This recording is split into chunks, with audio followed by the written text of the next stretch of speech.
It's been a long time. We shouldn't have left you. Shit. Welcome back to Inside the Green Room with Danny Green. I'm Harrison Sanford. I know we took last week off. There was a whole bunch of things going on in Danny's life, my life. So we're happy to be back with you guys. A bunch to discuss on this episode before we get into Christmas, which is next week. We have Joel Embiid putting on a performance that only two other players in the history of the NBA have done. We'll talk about that in a moment. Ja Morant's back on the court. The Clippers are balling. The Chicago Bulls are balling. How about that? But one team that is not balling are the Los Angeles Lakers. They are now 1-4, Danny. 1-4 since winning the in-season tournament.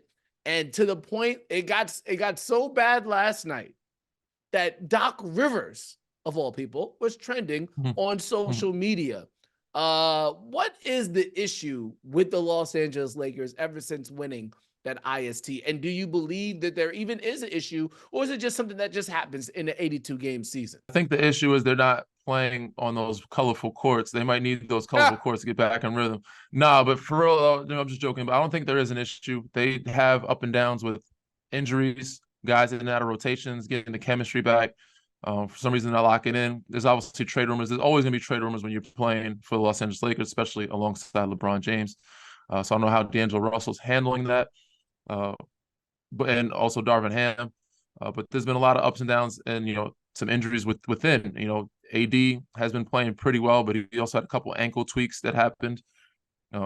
Guys took some rest games. Bron took a rest game. I think AD took a rest game in that San Antonio situation where they played them back to back and they dropped one, which they shouldn't have. But I said I don't think there is an issue. I think there just might be mental fatigue, which shouldn't be happening at this point in the season. When you lock in that much for another tournament and you win and you celebrate that, I think it kind of gets you or allow a team to let their guard down and kind of just be at ease and coast for a part of the season that they shouldn't be coasting in. Yeah, I'm going to be curious to see what the energy is like going forward, or what the records are going to be like for teams that played in the IST. Like the Lakers made it known that they were trying to win the IST. They put some value on it. LeBron went ahead and promised some of those guys who were on two-way contracts, rookie-year contracts, that he was going to get them that win, that earned them that cash pot. It is good, interesting to kind of look at, because you don't know where the intensity level is going to be after achieving a goal like that. So I'm not too worried about them, but I am a little bit worried about in terms of just the structure of the team. And I'll get to that in just a moment. But there's a lot of controversy, Danny, about the Lakers actually putting up a banner for the IST. Like so they celebrated it with it went up in the rafters. It definitely looks different than the championship banners for sure. So it's not a championship banner like we would normally associate with crypto.com/Staples Center. Your thoughts on them actually putting up the banner? I was more shocked than anything. I don't look at it as anything bad or good. I think it's, starting a trend, because I think most other teams would put up an in-season tournament banner. I think the fact that they left so much space that allowed, or I guess, to show the league and the rest of the other organizations that we plan on winning this multiple years to come, I thought was interesting. So I wasn't sure they would. I didn't think they would. I didn't think they needed to. They have so many banners. They've been very good for a long time. They've been spoiled. The fans have been spoiled. And other accolades that they've won, they usually don't put up. So I was shocked that they did it. But yeah, it's been a big deal. You said you've seen LeBron support it. You've seen AD. You've seen many top stars support it throughout the season and make it a big deal, because it was a lot of fun. It was a fun deal. They want to get the fans on board. And Adam Silver did a great job of making the scheduling and making it a real thing, and letting people know and understand when the games are being played by changing the colors of the court. So I think it's more so teams, organizations, the league, and everybody else buying in to making this a big deal and making our league a big deal. You know what I'm saying? And making this part of the season a big deal, so that people don't just watch football and kind of leave basketball to the side until football's done. But we have a reason now to watch basketball, because this is a big deal to, obviously people that like to gamble, but the teams that are playing and the coaches and the organizations that are involved. So, I think it's a smart idea. It's a smart thing. I think it's to take it seriously. It's It's a chess move, in my opinion. Yeah, I don't mind it at all. And obviously, if the Lakers put up the banner, then every other team that follows them should be putting up a banner because they For set a sure. standard. If the Lakers feel comfortable enough putting it up, then every other team should. And I don't blame the Lakers because, again, like you mentioned, Adam Silver's trying to emphasize how important this is. So even if the Lakers didn't want to, it might have come down from the NBA like, hey, can you put this up? Because it will signify to the rest of the league that this tournament does mean something. So I'm not against them for doing it, even though, yes, it does seem a bit odd. And I am happy, though, that it does seem like it'll just be one banner that they'll just add on to.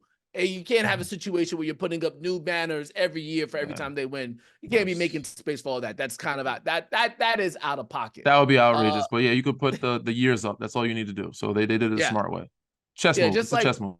just like if you were in just like high school basketball, you don't put up a banner for every district tournament you win, but you can add onto the district tournament every year that you win. It makes sense. What also apparently makes sense as well is that it's not just the Lakers who played bad after the in-season tournament, also the Indiana Pacers, Danny. Pacers.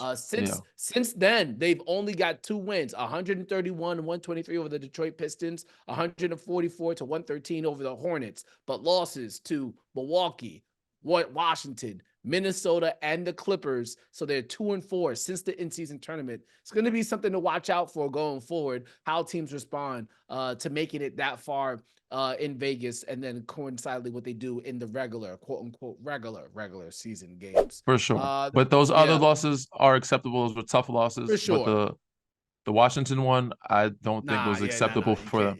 But Milwaukee's a good team. Minnesota's a very good team, and so the Clippers, they're on a roll. So losing those games, and you were shorthanded with Tyrese Halliburton being out for a couple of those games. So that's understandable, but you can't drop that Washington game.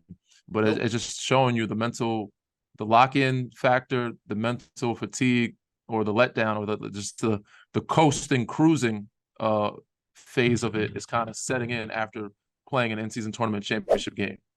And that's exactly why people who bet on the NBA hate the NBA at times, because you see losses like that and you're just like, yo, when are you going to bring the intensity? The in-season tournament created a little bit of stability for the betting sector of NBA fans. And as you've grown to see, Danny, the betting sector of NBA fans are getting very, very, very important to the overall financial health and interest in the association.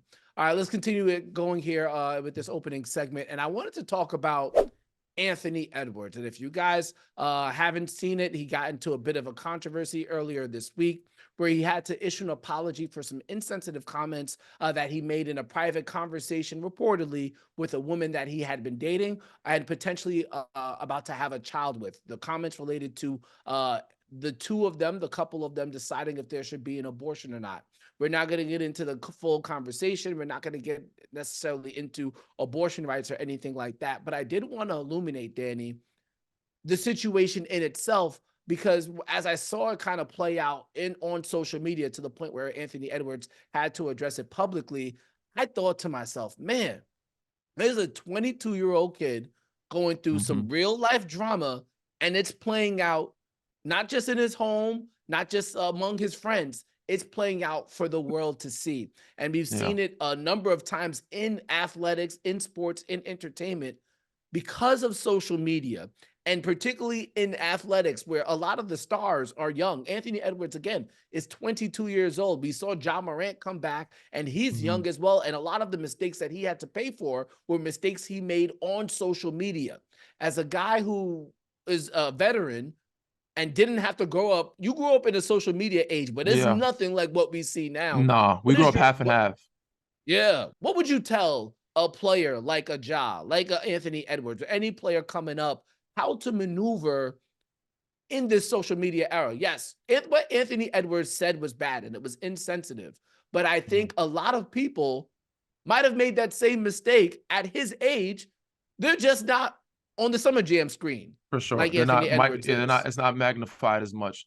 And it's tough to speak, because I mean, I try to compare it to what I tell my younger brother who grew up kind of in that era. And it's like, yo, you got to get offline. You got to get off Twitter. You can't tweet every emotion that comes to your mind. The things you put on Twitter live forever. And these people can pull it up and find it whenever you want. So it sucks, man. It sucks. It's a gift and a curse because there's a lot of access. You get a lot of branding. You can get paid off of social media and many other opportunities. You get a chance to meet and see different places and learn about a lot of things for social media. But the other aspect of it is where your private life is not private anymore, and people can screenshot at any point and put anything out there to try to, I guess, blast you, so quote unquote. It's a tough one. So it's like you got to be very careful how you move. And for a guy who's maybe may or not be single, you still have to be careful with how you operate with certain people. So it's a advice that I give most guys is, just be careful how you approach or how you talk to people, how you tweet, how you caption certain things. Make sure you read it over. They always tell you in the rookie transition programs and even meetings, have somebody read over it a couple times if you're not sure of it before you put it out there. But yeah, it's tough, man. When you said somebody you trust to have private conversations with will put it out to the public, and now everybody's judging you for it. They have to mature a lot faster, and I feel for these guys. I always tell, even when I was in the locker room with Philly, the young guys, I feel for you guys. It's a different era, it's a different day and age. Even when the dating pool for them, we talked about the restaurants that people, the standards, the time, the entitlement. You guys have to do a lot more work to be taken serious or to get the respect, and you have to be way more careful to not make mistakes or to not be put out on blast, to not have your personal or your private business out in public. So yeah, it's just tougher for these younger kids to be kids. They have to very much be adults and be grown up and be professional by the time of they're 19, 20 years old. Yeah, it's unfortunate. And again, there's no excuse for the way that Anthony Edwards held that conversation, that text conversation. It 100% came off as insensitive.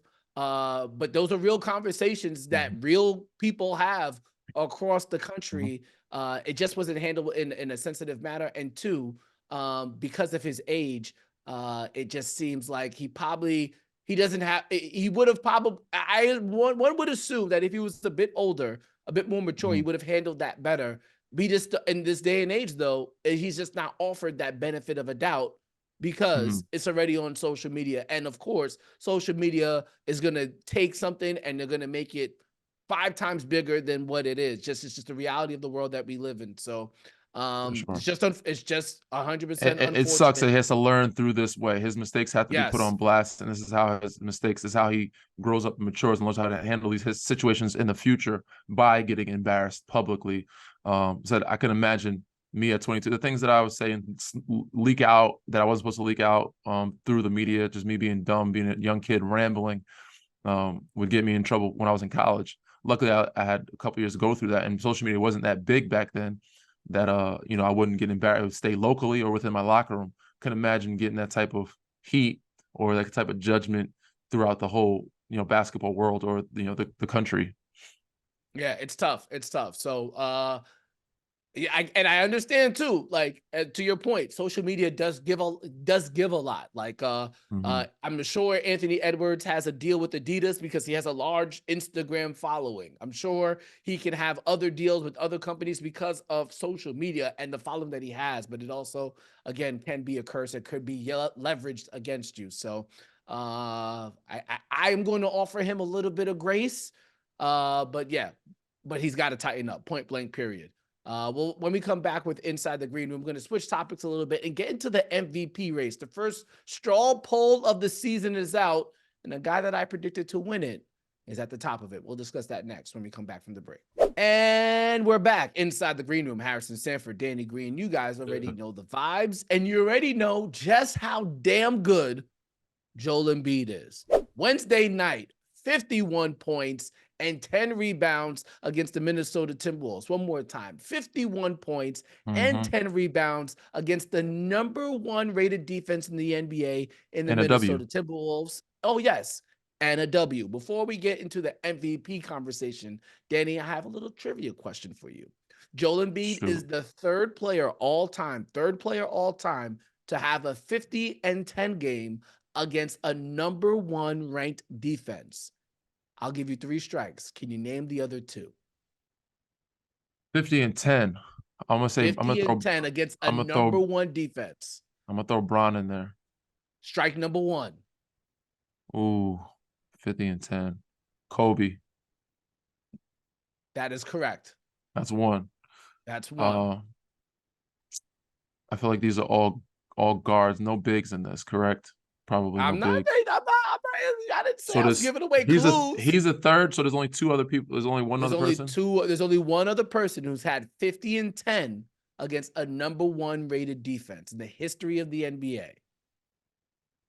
So I want to say Michael Jordan, but I feel like their defense has always been number one when he played. Was it Michael Jordan? Is that your answer? I'm not giving you hints, Danny. Russell Westbrook. Russell Westbrook is not the answer. So that is 2 strikes, and you've named Kobe Bryant. Kevin Durant. That is 3 strikes. You know what the answer was? Who? Michael Jordan. I talked you out of it. The only thing I didn't want to put Mike in was because their defense was always the top defense in the league. And I'm like, you can't have 50 against yourself. So it's like, who else was he playing at? Michael Jordan's a safe bet. What other team could have had the number one defense? That was your thought. Exactly. What other team besides Chicago would have number one defense? So it's like, but Mike's done every record possible. So that's why I thought it was a safe go. But that's fair. That's fair. Nonetheless, lost the quiz. Maybe we'll have another trivia in the year of 2024. Oh, I guess we have one more episode before 2024 hits. So maybe we'll come back with another trivia question for the next one. All right. So again, Joel Embiid, 50 and 10 last night. And what I really liked about his approach last night, and Danny, if you've seen it up close in person yet, there are certain games when Joel Embiid knows the best mode of attack is to get the other big man in foul trouble. And that's exactly what he did last night. He targeted Rudy Gobert. Rudy Gobert picked up 2 quick fouls in the first quarter. He targeted Karl-Anthony Towns, so that by the end of the game, when he was really doing his damage, it was against Kyle Anderson. It was against Naz Reid, guys who are not equipped to guard him in the post.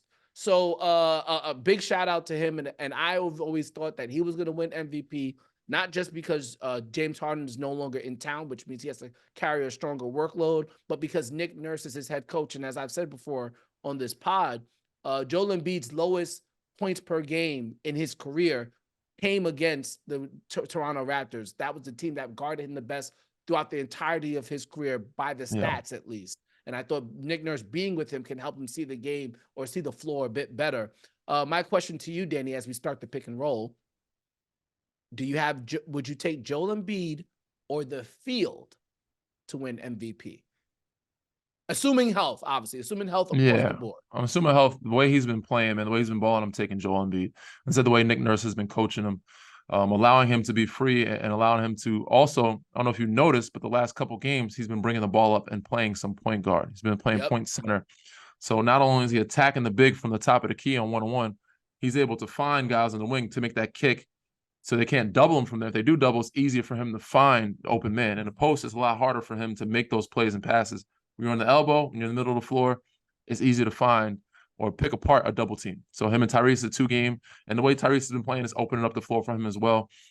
But I'm definitely picking Joel. The way he's been playing at a high level, against the free throw line.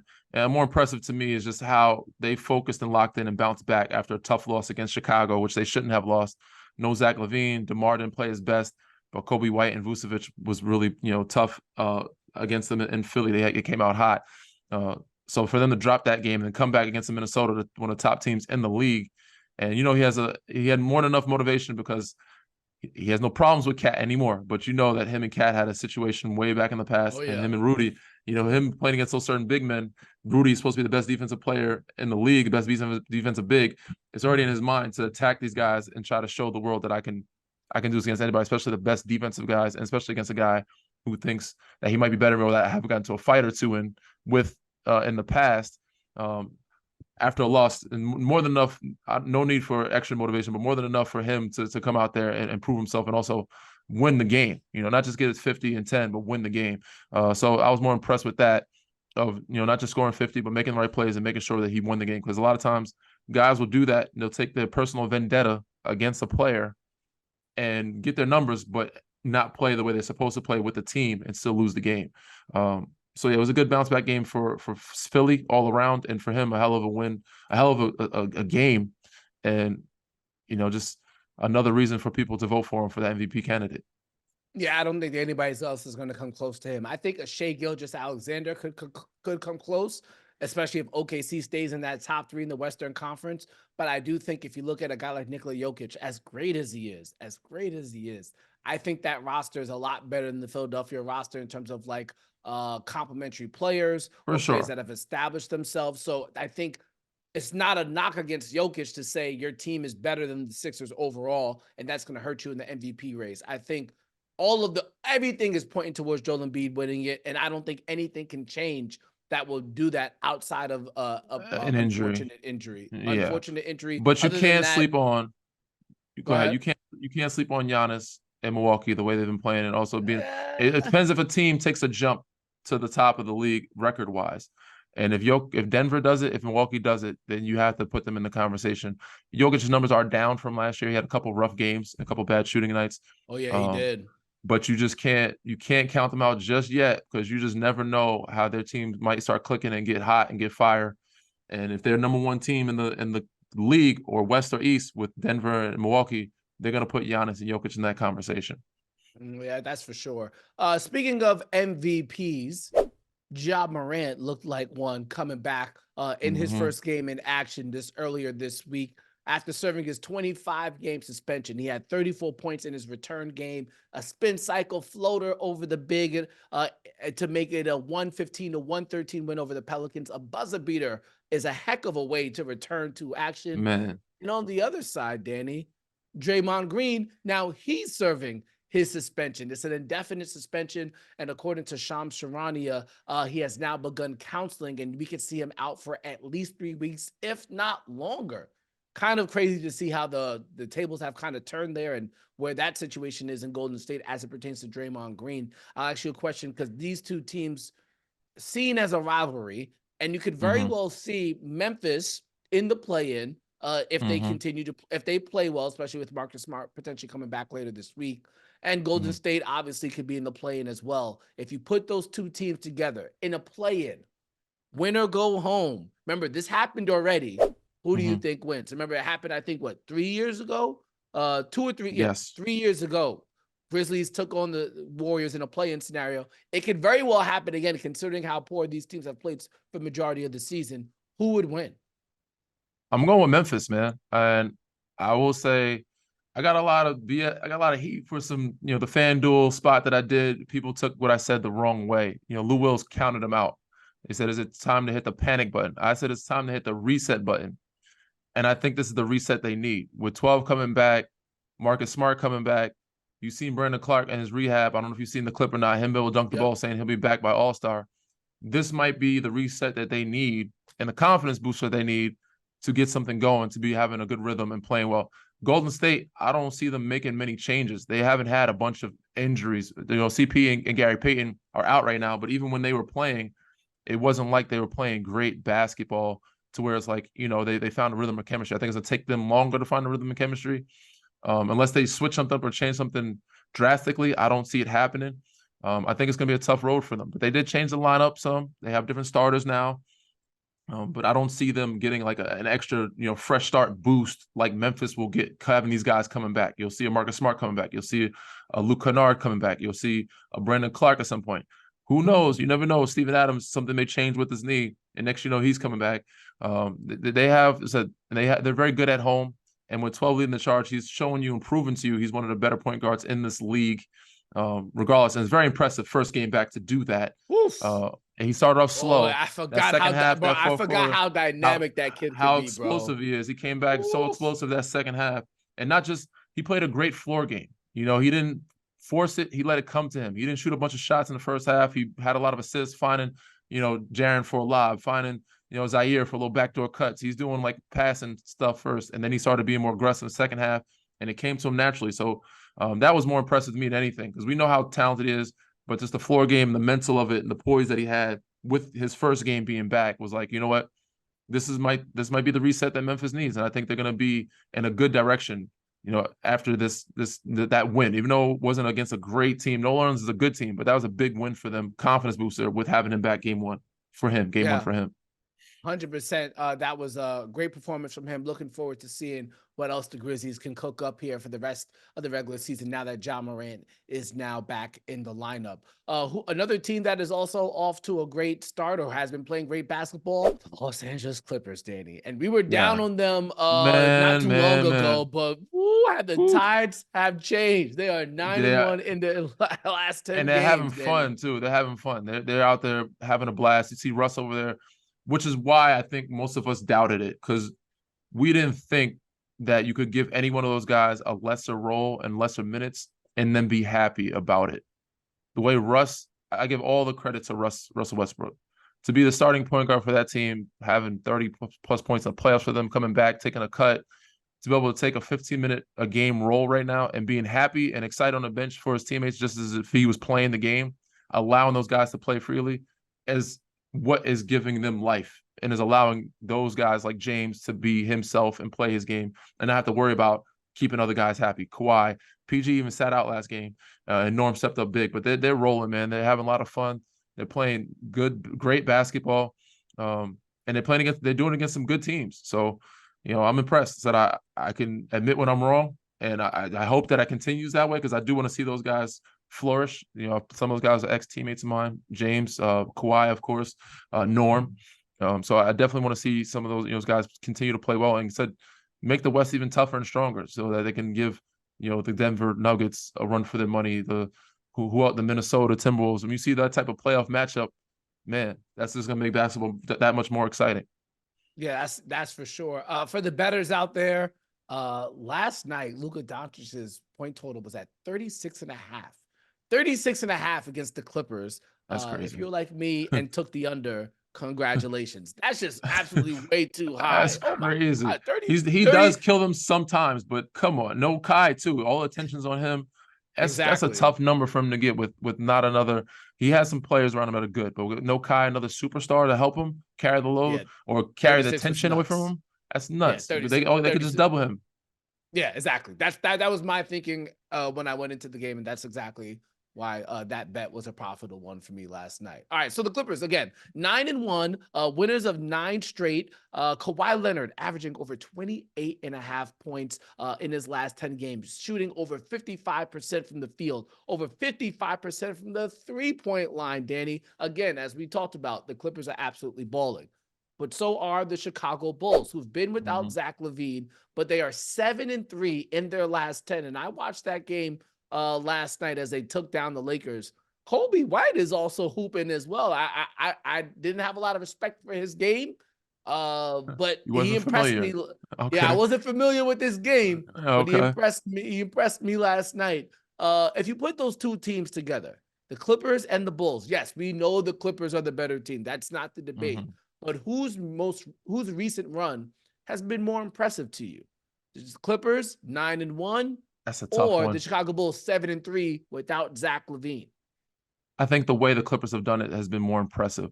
The fact that we didn't expect they have the pieces. We didn't expect those pieces to fit or to find chemistry, especially as soon as they've done. I think it's shocking that Chicago is able to do it without Zach and DeMar also some games not playing his best basketball. Yeah, but I was familiar with Kobe White and how good he was. I think they got him for a pretty good deal when he signed his extension. I'm like, he's a good player, and Vucevic has been balling. For them coming to Philly, beat Philly at home, was a big win. For them to beat the Lakers, they beat some good teams. They were on a good streak. It's impressive, but I don't think it's as impressive as the Clippers have been doing it. And we know how skilled and how talented Kawhi is. We know what he's capable of doing. But shooting 55 from 3, averaging 28, we just didn't think he could do it with the surrounding pieces of sharing the basketball and the attention. With him, we thought he'd have to take less shots. And him, PG, and Kawhi have to share, different spots in the game. We didn't think he'd have keep his rhythm, be able to, find a rhythm with so many, guys that need the ball in their hands on that team. So for him to find that and be able to still do that with 3 other superstars, Hall of Famers on your team is even more impressive. What's it? James having a 21-point fourth quarter, doing his little snowman out there, like they just having fun. Russ on the sideline doing his Euro step. Kawhi, it's fun to watch, man. It's fun to see, and it's impressive to see how and the teams that they play. They're not playing any slumps down there. They're beating some pretty good teams. Dallas, they do Nuggets. They're playing some contenders, and they're playing at a high level. Yeah, they're getting the job done. That is for sure. And another thing that we cannot omit as we talk about those Clippers, Kawhi Leonard has yet to miss a game, and that has been something that That's has the been a most big impressive concern. thing. Yeah, That's right. probably the That most has impressive thing. Him not being on the bench and playing all these games. I think that's the more shocking thing, and this makes it most impressive from everybody's standpoint. Because and it's yeah. good to see. I'm glad that he's playing his basketball and actually playing every game. So hopefully they can sustain that, because I want to see them in the playoffs playing this type of basketball. Yeah, I had this conversation with somebody of the day. Again, another note for the bettors. Right. Last I checked, the Clippers were 14-1 to get the number 1 seed in the Western Conference. They're only 3 games out of the number 1 slot. Even if they were to suffer an injury to Kawhi or Paul George or to James Harden, because of the star power, it feels like they can definitely manage that more than maybe any other team in the Western Conference. So something to think about for those people out there who are interested in those type of markets. When we come back from break, we're going to have some words here as we get into the holidays on one of a member of Danny's North Carolina family. Be right back. Welcome back to Inside the Green Room. Harrison Sanford, joined by Danny Green. As we head to the end of this episode, wanted to give Danny the forum here to talk about a member of the North Carolina family that has unfortunately passed away recently. That would be Eric Montross at the age of 52, suffering from cancer.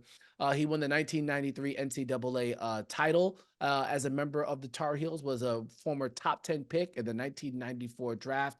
And as of this past March, was a radio analyst for Tar Heels games. But unfortunately, his passing has come here at a very early age of 52 due to cancer complications. It's unfortunate news any time of year, Danny, but to hear it at this age for Eric Montross, I'm sure the North Carolina family is in a somber mood because of it. Man, it's been a rough year. It's been a rough couple of years with the people that we've lost. They say they come in threes. This one was a tough one for the Carolina family, and I just want to send out my condolences to his family and everyone else from the Carolina family that's hurting from this loss.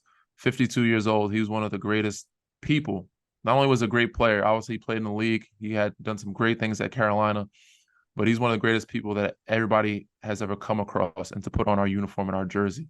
And every time I spoke to him, he always would tell me a story about how I made his son feel special during the Final Four and how much it meant to him. And he always held me in high regard because of it. And I always held him in high regard just because of how well he treated us players, when we would run his camp and things of that nature.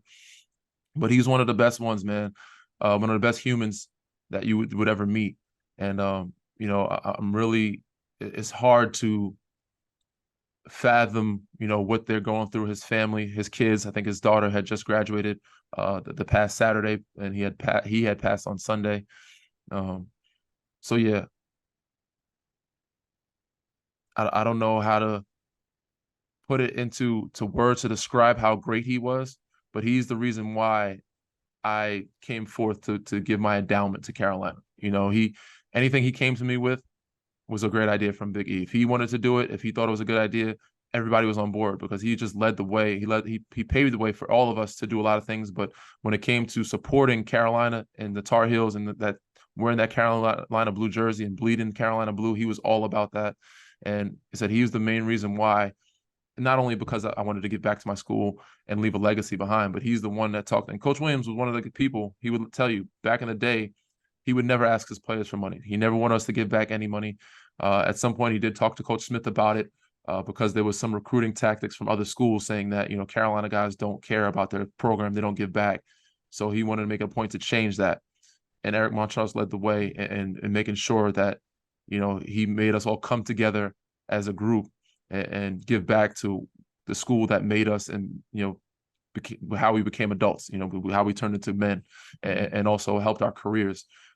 So yeah, Big E, he's going to be dearly missed. We called him Big Grits. He had so many different nicknames, but he was one of the greatest human beings that you'll ever come across. And for him to be gone this soon at 52 years old was a tough one for everybody to take on. So my condolences to the Montross family, my condolences to the Tar Heel family, and everybody that was affected by this loss. And we're going to keep continuing to keep his name alive and praying for those around him. Yep, my condolences. I'll add on to that. My condolences to the North Carolina family. Obviously, Eric will be remembered for his accomplishments on the court. His jersey number 00 still will hang in the rafters, and it has been hanging in the rafters at the Dean Smith Center. And as Danny just alluded to there, he will definitely be remembered by those who are close to him or who have interacted with him. So once again, my condolences, and hopefully we won't have. Hopefully we can start to find more answers than problems when it comes to cancer research and things of that nature, because it hurts to hear anybody losing their life, but also losing their life at this age to something that has been plaguing this country for a very long time, unfortunately, in the form of cancer. So I think that's about all I could say there. Danny, anything else? Oh yes, I would like to wish everybody happy holidays. And a We'll happy be new back. year. Hopefully Yeah, we and a see him happy. before the new year. Yeah, we'll probably see you guys before the new year, but if so, even still, hope you guys enjoy all of the holidays. Safe travels to wherever you may be going. Hopefully Santa treats you guys well, you and your families well, and we'll see you guys next time. Anything else, Danny? Read, rate, subscribe, review. You know how it is, man. Happy holidays. See you guys soon.